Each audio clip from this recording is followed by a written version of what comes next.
ਦਰਸ਼ਕੋ break ਤੋਂ ਬਾਅਦ ਤੁਹਾਡਾ ਸਭ ਦਾ ਭਰਪੂਰ ਸਵਾਗਤ ਹੈ। ਸੋ ਵੀਅਰਸ ਗੱਲਬਾਤ ਕਰਨ ਜਾ ਰਹੇ ਹਾਂ ਕਿ ਭਾਰਤੀ ਖੁਫੀਆ ਏਜੰਸੀਆਂ ਵੱਲੋਂ ਸਿੱਖ ਐਕਟਿਵਿਸਟ ਨੂੰ ਨਿਸ਼ਾਨੇ ਬਣਾਉਣ ਜਾਣ ਤੋਂ ਲੈ ਕੇ ਕਸ਼ਮੀਰੀ ਅਤੇ ਹੋਰ ਆਜ਼ਾਦੀ ਸੰਘਰਸ਼ ਨਾਲ ਜੁੜੇ ਹੋਏ ਜਿਹੜੇ ਐਕਟਿਵਿਸਟ ਨੇ ਉਹ ਵੀ ਫਿਕਰਮੰਦ ਹਨ। ਸਾਡੇ ਇੱਕ ਵਿਊਅਰ ਆਰਿਫ ਖਾਨ ਜੀ ਨੇ ਲਿਖਿਆ ਹੈ ਕਿ ਹਿੰਦੂਤਵੀਆਂ ਦੇ ਖਿਲਾਫ ਜਵਾਬੀ ਕਾਰਵਾਈ ਬਹੁਤ ਜ਼ਰੂਰੀ ਹੈ। ਸੋ ਇਸ ਤੋਂ ਬਿਨਾਂ ਇਹਨਾਂ ਨੂੰ ਹੋਰ ਕੋਈ ਜ਼ੁਬਾਨ ਜਿਹੜੀ ਹੈ ਸਮਝ ਨਹੀਂ ਆ ਸਕਦੀ। ਸੋ ਇਸ ਬਾਰੇ ਆਪਾਂ ਗੱਲਬਾਤ ਕਰਨ ਜਾ ਰਹੇ ਹਾਂ। ਸੋ ਅਸੀਂ ਚਾਹਾਂਗੇ ਕਿ ਤੁਸੀਂ ਇਸੇ ਤਰ੍ਹਾਂ ਬਣੇ ਰਹਿਣਾ। ਦਿਖਣ ਸੁਣ ਲਈ ਅਨਲਿਖਣ ਲਈ ਤੁਹਾਡਾ ਸਭ ਦਾ ਬਹੁਤ ਸ਼ੁਕਰੀਆ ਜੀ। ਡਾਕਟਰ ਸਾਹਿਬ ਕੀ ਕਹਿਣਾ ਚਾਹੋਗੇ? ਦੇਖੋ, ਸਾਨੂੰ ਇਸ ਗੱਲ ਦੀ ਖੁਸ਼ੀ ਹੈ ਕਿ TV 84 ਇੱਕ ਓਪਨ ਪਲੇਟਫਾਰਮ ਵੀ ਹੈ। ਅੱਛਾ, ਜਿਹਦੇ 'ਚ ਸਾਡੇ ਵਿਊਅਰਸ ਆਪਣੇ ਵਿਊ ਪੁਆਇੰਟ ਵੀ ਦਿੰਦੇ ਨੇ, ਅਸੀਂ ਉਹਨਾਂ ਨੂੰ ਐਂਟਰਟੇਨ ਵੀ ਕਰਦੇ ਹਾਂ ਔਰ ਉਸ ਲਈ ਕੋਈ ਜ਼ਰੂਰੀ ਨਹੀਂ ਹੁੰਦਾ ਕਿ ਹਰ ਗੱਲ ਦੇ ਨਾਲ ਸਾਡੀ ਸਹਿਮਤੀ ਹੋਏ। ਲੇਕਿਨ ਅਸੀਂ ਇਹ ਸਮਝਦੇ ਹਾਂ ਕਿ ਜਿਹੜੀ ਇਮਾਨਦਾਰ ਡਿਬੇਟ ਹੁੰਦੀ ਹੈ ਉਹਦੇ 'ਚੋਂ ਹੀ ਕੰਸੈਂਸਸ ਦੇ ਨਾਲ ਫਿਰ ਠੀਕ ਫੈਸਲੇ ਨਿਕਲਦੇ ਨੇ।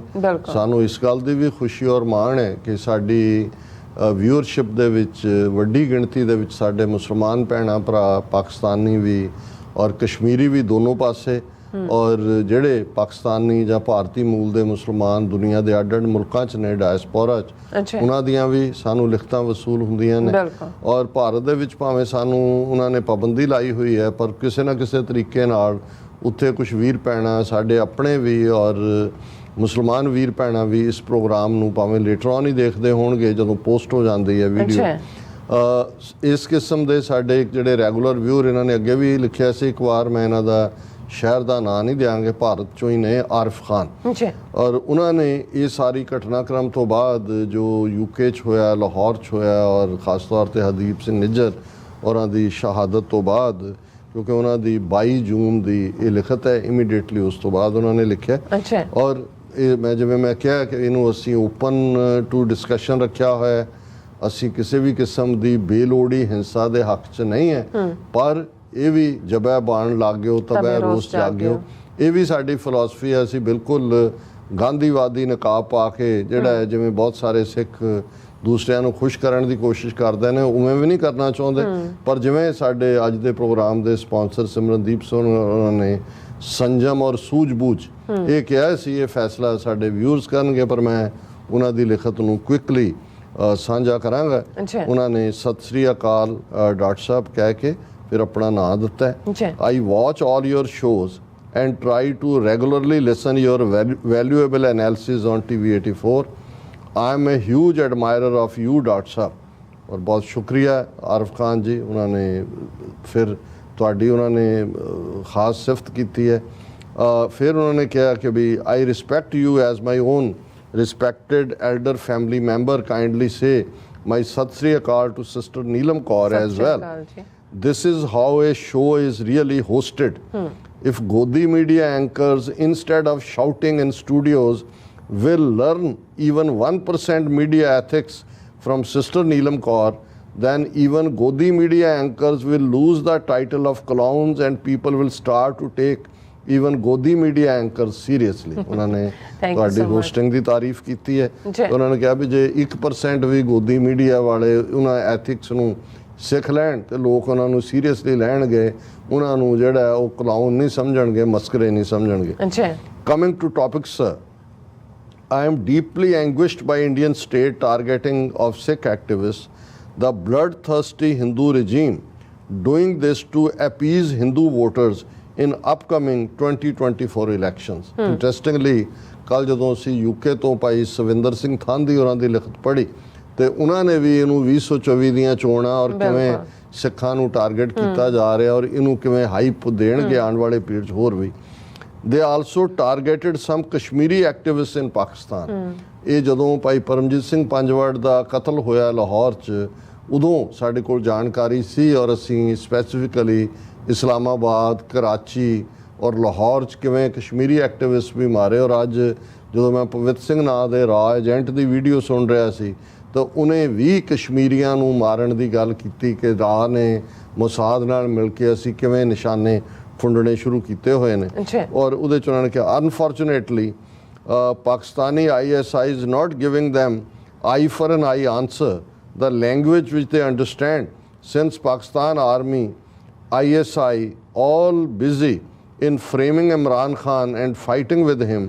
They can talk with Hindutva in their language and can even inflict losses on Hindutva, which they can't even imagine. But unfortunately, as I said, they are interested more in fighting Imran Khan and internal politics. ਇਹ ਆਰਫ ਖਾਨ ਸਾਹਿਬ ਨੇ ਠੀਕ ਗੱਲ ਕਹੀ ਕਿ ਇਹ ਜਦੋਂ ਮੈਂ ਅੱਗੇ ਵੀ ਕਿਹਾ ਸੀ ਕਿ ਜਦੋਂ ਕੋਈ ਇਨਰ ਇੰਟੈਲੀਜੈਂਸ ਏਜੰਸੀਆਂ ਵਾਇਲੈਂਸ ਗੇਮ ਖੇਡਦੀਆਂ ਨੇ ਦੂਸਰੇ ਕਿਸੇ ਮੁਲਕ ਦੇ ਲੋਕਾਂ ਦੇ ਖਿਲਾਫ, ਤੇ ਇਹਦਾ ਜਵਾਬ ਫਿਰ ਉਹ ਜਵਾਬੀ ਕਾਰਵਾਈ ਕਰਦੀਆਂ, ਫਿਰ ਦੋਨਾਂ ਦੇ ਆਪਸ 'ਚ ਕਿਤੇ ਨਾ ਕਿਤੇ ਇਹਨਾਂ ਦਾ ਮੇਲ ਹੁੰਦਾ ਹੈ ਔਰ ਉਹ ਕਹਿੰਦੇ ਨੇ ਜੀ ਤੁਸੀਂ ਆਪਣੀ ਗੇਂਦ ਖੇਡ ਬੰਦ ਕਰੋ, ਅਸੀਂ ਆਪਣੀ ਕਰਦੇ ਹਾਂ। ਔਰ ਇਸੇ ਤਰ੍ਹਾਂ ਭਾਈ ਪਰਮਜੀਤ ਸਿੰਘ ਪੰਜਵੜ ਔਰ ਕਸ਼ਮੀਰੀ ਐਕਟਿਵਿਸਟ ਦਾ ਮਰਡਰ ਪਾਕਿਸਤਾਨ ਦੀ ਸੋਇਲ ਤੇ, ਇਸ ਦਾ ਜਵਾਬ ਹੋਣਾ ਚਾਹੀਦਾ ਸੀ, ਪਰ ਉਹਨਾਂ ਨੇ ਠੀਕ ਕਿਹਾ। ਔਰ ਜੇ ਮੈਂ ਇਮਾਨਦਾਰੀ ਨਾਲ ਕਹਾਂ, ਮੈਨੂੰ ਇੱਕ ਦੋ ਪਾਕਿਸਤਾਨੀ ਭਰਾਵਾਂ ਨੇ ਕਿਹਾ ਕਿ ਜੀ ਤੁਹਾਡੀ ਹੁਣ ਪਾਕਿਸਤਾਨ ਦੇ ਇਸ਼ੂਜ਼ ਤੇ ਬਹੁਤ ਘੱਟ ਗੱਲ ਹੁੰਦੀ ਹੈ, ਤੇ ਮੈਂ ਆਪਣੇ ਆਪ ਨੂੰ ਪੁੱਛਦਾ ਹਾਂ ਵੀ ਕੀ ਗੱਲ ਕੀਤੀ ਜਾਏ, ਚੱਲ ਕੀ ਰਿਹਾ ਉੱਥੇ, ਕਿਵੇਂ ਜਿਹੜਾ ਸਾਰਾ ਨੈਰੇਟਿਵ ਹੀ ਬਦਲ ਦਿੱਤਾ ਹੈ, ਸਾਰਾ ਕੋ ਹੋਰ ਹੀ ਖੇਡ ਜਿਹੜੀ ਆ ਉਹ ਚੱਲ ਰਹੀ ਹੈ। ਸੋ ਇਹੀ ਉਹਨਾਂ ਨੇ ਇਸ਼ਾਰਾ ਕੀਤਾ ਕਿ ਭਾਈ ਉਹਨਾਂ ਨੇ ਰਿਸਪੌਂਡ ਕੀ ਕਰਨਾ ਹੈ, ਉਹ ਤਾਂ ਆਪਣੀ ਅੰਦਰੂਨੀ ਜਿਹੜੀ ਹੈ ਉਸ ਲੜਾਈ 'ਚ ਲੱਗੇ ਹੋਏ ਨੇ। Sir, since childhood I grew up in India and I am aware of even shadows of these Hindus. My knowledge is not even a fraction compared to your, but Dr. Sahab, I must keep my views regarding these Hindutva people. They are most evil, racist, morally bankrupt. On the other hand, they are also most coward species on earth. They only attack when they are sure there won't be retaliation. The moment retaliation comes, their feet freezes and they start to shiver. These children of Chanakya are afraid of only two things: death and financial loss. As long as these losses are not inflicted upon them, they will continue targeting peaceful activists to appease Hindu voters in India. ਇਹ ਉਹਨਾਂ ਨੇ ਬਹੁਤ ਵੱਡੀ ਗੱਲ ਕਹੀ। ਹਾਲਾਂਕਿ ਇਹ ਬਿਲਕੁਲ ਠੀਕ ਹੈ ਕਿ ਵੀ ਅਸੀਂ ਇਹਨੂੰ ਡਿਫਰੈਂਟਲੀ ਫਰੇਮ ਕਰਦੇ ਹਾਂ ਕਈ ਵਾਰ ਕਿ ਭਾਈ ਇੱਕ ਗੋਰੇ ਨੇ ਜਿਹੜਾ 20ਵੀਂ ਸਦੀ ਦੇ ਵਿੱਚ ਇਹਨਾਂ ਦੀ ਪਰਸਨੈਲਿਟੀ ਡਿਸਕ੍ਰਾਈਬ ਕੀਤੀ ਸੀ, ਹਿੰਦੂਤਵਾ ਜਿਹਨੂੰ ਬ੍ਰਾਹਮਣਵਾਦ ਜਾਂ ਜੋ ਵੀ ਟਰਮੀਨੋਲੋਜੀ ਉਦੋਂ ਇਸਤੇਮਾਲ ਹੁੰਦੀ ਸੀ, ਕਿ ਈਦਰ ਐਟ ਯੂਰ ਥਰੋਟ ਔਰ ਐਟ ਯੂਰ ਫੀਟ, ਕਿ ਜਾਂ ਤੁਹਾਡੇ ਗਲ ਨੂੰ ਪੈਣਗੇ ਤੇ ਜੇ ਜਵਾਬੀ ਥੱਪੜ ਵੱਜ ਜਾਏ ਤੇ ਫਿਰ ਤੁਹਾਡੇ ਪੈਰੀਂ ਪੈਣਗੇ। ਸੋ ਦੂਸਰਾ ਜ਼ਾਹਰ ਹੈ ਕਿ ਵੀ ਲਾਲਾ ਜੀ ਨੂੰ ਪੁੱਛਿਆ ਧਰਮਰਾਜ ਨੇ ਮਰ ਗਿਆ ਕਿ ਜੀ लाला जी स्वर्ग में जाएंगे कि नरक में जाएंगे, कहता दो पैसे ज्यादा कहाँ मिलेंगे। सो उन्होंने जी गल कही है कि भी जां तां वो छित्तर तो डरते ने ते जां जिहड़ा वो पैसे का नुकसान। और ये कह के फिर उन्होंने कहा कि my view might appear controversial to some, of course, but eye for eye must be policy of Sikhs and Muslims dealing with morally bankrupt enemy like India. कि an eye for an eye and apple for an apple ਪੁਰਾਣਾ law ਹੈ ਕਿ ਭਾਈ ਜਿਹੜਾ ਤੁਹਾਡੀ ਇੱਕ ਅੱਖ ਕੱਢਦਾ ਹੈ ਤੁਸੀਂ ਉਹਦੀ ਕੱਢ ਦਿਓ, ਔਰ ਜਿਹੜਾ ਤੁਹਾਨੂੰ ਸੇਬ ਪੇਸ਼ ਕਰਦਾ ਹੈ ਤੁਸੀਂ ਵੀ ਉਹਨੂੰ ਜਵਾਬ ਦੇ ਵਿੱਚ ਸੇਬ ਪੇਸ਼ ਕਰੋ। ਔਰ ਉਹਨਾਂ ਨੇ ਕਿਹਾ ਵੀ ਮੈਂ ਇਹ ਸਮਝਦਾ ਵੀ ਇਹ ਜਿਹੜੇ ਮੋਰਲੀ ਬੈਂਕਰਪਟ ਦੁਸ਼ਮਣ ਹੈ, ਇਸ ਦੀ ਜ਼ਮੀਰ ਤਾਂ ਹੈ ਨਹੀਂ, ਉਹਨੂੰ ਇਹੀ ਫਾਰਮੂਲਾ ਉਹਦੇ ਤੇ ਕਾਰਗਲ ਹੈ। To proceed more I must admit that if they can target Sikhs and Kashmiri activists overseas, then even Hindu leaders shall be targeted in India, up Bihar, Delhi, etc. There are many criminal, ਇਹਨੂੰ ਮੈਂ discuss ਨਹੀਂ ਕਰਾਂਗਾ। ਉਹਨਾਂ ਨੇ ਕਿਹਾ ਕਿ ਜੀ ਫਿਰ ਜੋ ਤੋਂ ਨਹੀਂ ਹਟਣਗੇ ਤੇ ਫਿਰ ਸਿੱਖਾਂ ਮੁਸਲਮਾਨਾਂ ਦੇ ਕੋਲ ਕੀ ਚੋਇਸ ਹੋਏਗੀ, ਤੁਸੀਂ ਉਹਨਾਂ ਨੂੰ ਟਾਰਗੇਟ ਕਰੋਗੇ। ਜੇ ਉਹਨਾਂ ਨੇ ਗੈਂਗਸਟਰ ਔਰ ਦੂਸਰੇ ਡਰਟੀ ਲੋਕ ਇੰਪਲੋਈ ਕੀਤੇ ਨੇ ਜਿਹੜੇ ਮਰਸਨਰੀਜ਼ ਨੇ, ਤੇ ਫਿਰ ਦੂਸਰਿਆਂ ਨੂੰ ਕੌਣ ਰੋਕ ਸਕਦਾ ਕਰਨ ਤੋਂ। ਔਰ ਉਹਨਾਂ ਨੇ ਕਿਹਾ ਵੀ ਜਦੋਂ ਤੱਕ ਉਹਨਾਂ ਨੂੰ ਇਹ ਨਹੀਂ ਲੱਗੇਗਾ ਕਿ ਭਾਈ ਜਵਾਬ ਵੀ ਉਸੇ 'ਚ ਹੀ ਆਏਗਾ ਤੇ ਇਹਨਾਂ ਨੇ ਹਟਣਾ ਨਹੀਂ ਹੈ। ਔਰ ਇਹ ਕਹਿ ਕੇ ਉਹਨਾਂ ਨੇ ਕਿਹਾ ਕਿ ਵੀ ਇਹ doctor Sahib please don't get me wrong, I am an educated and peace-loving person, but the enemy we are dealing understands this only, and retaliation, self-defense are the right of every human being. Peacefully and fighting with pen instead of sword is good. That is how Sikhs are fighting with these Hindutavas, but giving them answer in language they understand is also a must. उन्होंने कहा ठीक है, PAN ਦੀ ਲੜਾਈ ਜਿਵੇਂ ਤੁਸੀਂ ਲੜ ਰਹੇ ਹੋ ਜਾਂ ਖਾਲਿਸਤਾਨ ਰੈਫਰੈਂਡਮ ਜਾਂ ਦੂਜਾ, ਪਰ ਜੇ ਦੂਸਰਾ ਤੁਹਾਡੇ ਖੂਨ ਦਾ ਪਿਆਸਾ ਹੋਏ ਤਾਂ ਉਹਨੂੰ ਤੁਸੀਂ ਫਿਰ ਪੈਨ ਨਾਲ ਨਹੀਂ ਸਮਝਾ ਸਕਦੇ। ਇਹ ਫਿਲਾਸਫੀ ਜਾਂ ਇਹ ਥਿਊਰੀ ਤਾਂ ਸਿੱਖੀ ਦੀ ਬੇਸਿਕਸ ਵੀ ਹੈ, ਪਰ ਹਾਲ ਦੀ ਘੜੀ ਅਸੀਂ ਜਿਹੜਾ ਉਹ ਸਬਰ ਔਰ ਜਿਹੜਾ ਉਹ ਸੂਝ-ਬੂਝ ਨਾਲ ਇਸ ਸਾਰੇ ਨੂੰ ਦੇਖਣਾ ਚਾਹੁੰਦੇ ਹਾਂ, ਕਿਉਂਕਿ ਬਾਹਰਲੀਆਂ ਧਰਤੀਆਂ ਤੇ ਇਹਨਾਂ ਨੇ ਸ਼ੁਰੂ ਕੀਤਾ ਹੈ। ਅਸੀਂ ਇਹਨਾਂ ਦਾ ਰਿਸਪੌਂਸ ਵੀ ਦੇਖਣਾ ਚਾਹੁੰਦੇ ਹਾਂ ਕਿ ਵੀ ਕਿਵੇਂ ਇਹ ਉਸ ਇੰਡੀਅਨ ਡਾਰਕਰ ਏਜੰਡੇ ਨੂੰ ਐਕਸਪੋਜ਼ ਕਰਦੇ ਨੇ, ਉਹਨਾਂ ਨੂੰ ਜਿਹੜਾ ਉਸ ਦੇ ਉੱਤੇ ਵਾਰਨ ਕਰਦੇ ਨੇ। ਤੇ ਅਦਰਵਾਈਜ਼ ਫਿਰ ਪੰਜਾਬੀ 'ਚ ਕਹਿੰਦੇ ਨੇ ਕਿ ਭੱਜਦਿਆਂ ਨੂੰ ਵਾਹਣ ਇੱਕੋ ਜਿਹਾ ਹੁੰਦਾ, ਫਿਰ ਬਹੁਤ ਵਕਤ ਨਹੀਂ ਲੱਗਦਾ ਹੁੰਦਾ। ਤੁਸੀਂ ਇੱਕ ਵਾਰ, 2 ਵਾਰ, 3 ਵਾਰ, ਫਿਰ ਅਲਟੀਮੇਟਲੀ ਜਿਹੜੀ ਬਿੱਲੀ ਹੈ, ਬੇਸ਼ੱਕ ਉਹ ਪੈਟ ਹੈ, ਪਾਲਤੂ ਹੈ, ਪਰ ਜੇ ਤੁਸੀਂ ਉਹਨੂੰ ਇੱਕ ਕਮਰੇ 'ਚ ਬੰਦ ਕਰਕੇ ਬਾਰੀਆਂ ਵੀ ਬੰਦ ਕਰ ਦਿਓ, ਬੂਹਾ ਵੀ ਬੰਦ ਹੈ, ਰੋਸ਼ਨਦਾਨ ਵੀ ਬੰਦ ਹੈ, ਤੇ ਫਿਰ ਉਹ ਜਿਹੜੀ ਹੈ ਉਹਨੂੰ ਕੰਧ ਨਾਲ ਲਾ ਦਿਓਗੇ, ਫਿਰ ਉਹ ਸ਼ੇਰਨੀ ਵਾਂਗ ਬਿਹੇਵ ਕਰਦੇ। ਅਸੀਂ ਇਹ ਸਮਝਦੇ ਹਾਂ ਵੀ ਅਸੀਂ UN ਚਾਰਟਰ, ਇੰਟਰਨੈਸ਼ਨਲ ਲਾਅ ਦੇ ਪਾਬੰਦ ਹੈ, ਪਰ ਜੇ ਇਹਨਾਂ ਮੁਲਕਾਂ 'ਚ ਸਾਡੀ ਸੇਫਟੀ ਸਿਕਿਉਰਿਟੀ ਇਹਨਾਂ ਦੇ ਸਿਸਟਮ ਦੀ ਜਿਹੜੀ ਹੈ ਉਹ ਜ਼ਿੰਮੇਵਾਰੀ ਹੈ। ਸੋ ਇਹ ਉਹਨਾਂ ਨੇ ਕਨਕਲੂਜਨ 'ਚ ਇਹ ਕਿਹਾ ਕਿ ਭਾਈ ਇਹ ਜ਼ਰੂਰੀ ਹੈ। these attacks on Sikh activists also show one more thing, frustration of Indian state, they accept their defeat by these attacks। ਇਹ ਆਰਿਫ ਖਾਨ ਸਾਹਿਬ ਤੁਸੀਂ ਬਿਲਕੁਲ ਠੀਕ ਫਰਮਾਇਆ ਕਿ ਇਹਨਾਂ ਦੀ ਹਾਰ ਹੈ ਕਿ ਜੇ ਅਸੀਂ ਕਈ ਵਾਰ ਓਵਰ ਰਿਐਕਟ ਕਰੀਏ ਇਸ ਦੇ ਉੱਤੇ ਤੇ ਫਿਰ ਉਸ ਚੋਂ ਹਾਰ ਉਹਨਾਂ ਦੀ ਜਿੱਤ 'ਚ ਵੀ ਬਦਲ ਸਕਦੀ ਹੈ,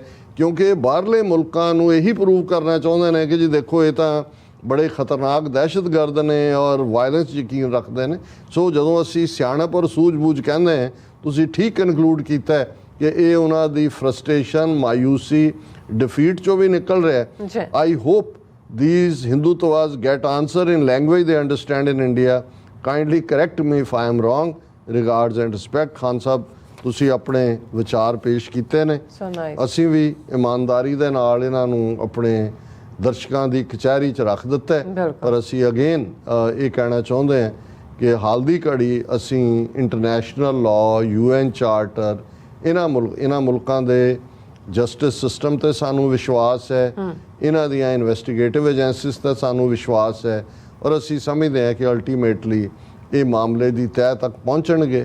ਆਲਰੇਡੀ ਜੇ ਕੈਨੇਡਾ ਦੀ ਸਿਕਿਉਰਿਟੀ ਐਡਵਾਈਜ਼ਰ ਪਬਲਿਕਲੀ ਇੰਡੀਆ ਨੂੰ ਅਕਿਊਜ਼ ਕਰਦੀ ਹੈ ਕਿ ਉਹ ਇੰਟਰਫੀਅਰ ਕਰ ਰਹੇ ਨੇ, ਔਰ ਅਮਰੀਕਾ 'ਚ ਵੀ ਅਸੀਂ ਦੇਖ ਰਹੇ ਹਾਂ ਕਿ ਭਾਈ ਜਿਹੜੀ ਅੰਦਰੂਨੀ ਤੌਰ ਦੇ ਉੱਤੇ ਜਿਹੜੀ ਆ ਉਹ ਚੱਲ ਰਿਹਾ, ਬੇਸ਼ੱਕ ਬਾਹਰੋਂ ਟ੍ਰੇਡ ਡੀਲ ਇਹ ਉਹ ਜੋ ਮਰਜ਼ੀ ਆਏ, ਲੇਕਿਨ ਸਿੱਖਾਂ ਤੋਂ ਬਿਹਤਰ ਫਿਰ ਕੋਈ ਇਹ ਵੀ ਨਹੀਂ ਜਾਣਦਾ ਹੈ ਕਿ ਭਾਈ ਕਿਵੇਂ ਅਸੀਂ ਜਿਹੜਾ ਹੈ ਉਹ ਹਰ ਇੱਕ ਨੂੰ ਉਸ ਦਾ ਬਣਦਾ ਹੱਕ ਜ਼ਰੂਰ ਅਦਾ ਕਰਦੇ। ਔਰ ਉਹ ਇੱਕ ਬੜਾ ਪਪੂਲਰ ਫਰੇਜ਼ ਹੈ ਅੱਜ ਕੱਲ੍ਹ ਸਿੱਖ ਹਲਕਿਆਂ ਦੇ ਵਿੱਚ ਕਿ ਜਿਹੜਾ ਸ਼ਰਧਾ ਨਾਲ ਆਏ ਉਸ ਦੇ ਲਈ ਦੇਗ, ਤੇ ਜਿਹੜਾ ਚੜ੍ਹ ਕੇ ਆਏ ਉਹਦੇ ਲਈ ਤੇਗ। ਸੋ ਅਸੀਂ ਤਾਂ ਦੇਗ ਤੇਗ ਜਗ ਮੈਂ ਦਊ ਚਲੈ ਇਸ ਫਿਲਾਸਫੀ ਦੇ ਧਾਰਨੀ ਹੈ, ਔਰ ਇਹੀ ਦੇਗ ਤੇਗ ਦੀ ਫਤਿਹ ਵੀ ਗੁਰੂ ਤੋਂ ਮੰਗਦੇ ਹਾਂ। ਸੋ ਹਾਲ ਦੀ ਘੜੀ ਅਸੀਂ ਜਿਹੜਾ ਹੈ ਉਹ ਇਹਨਾਂ ਮੁਲਕਾਂ ਦੇ ਸਿਸਟਮ ਦੇ ਉੱਤੇ ਇਤਬਾਰ ਕਰਦੇ। ਬਾਕੀ ਆਉਣ ਵਾਲਾ ਸਮਾਂ ਦੱਸੇਗਾ ਕਿ ਊਂਠ ਕਿਸ ਕਰਵਟ ਬੈਠੇਗਾ। ਜੀ ਡਾਕਟਰ ਸਾਹਿਬ ਤੁਹਾਡਾ ਬਹੁਤ ਬਹੁਤ ਸ਼ੁਕਰੀਆ। ਸੋ ਇੱਥੇ ਲੈਣਾ ਬ੍ਰੇਕ। ਵਿਊਅਰਸ ਤੁਸੀਂ ਇਸੇ ਤਰ੍ਹਾਂ ਹੀ ਬਣੇ ਰਹਿਣਾ। ਮਿਲਦੇ ਹਾਂ ਛੋਟੇ ਜਿਹੇ ਵਕਫੇ ਤੋਂ ਬਾਅਦ।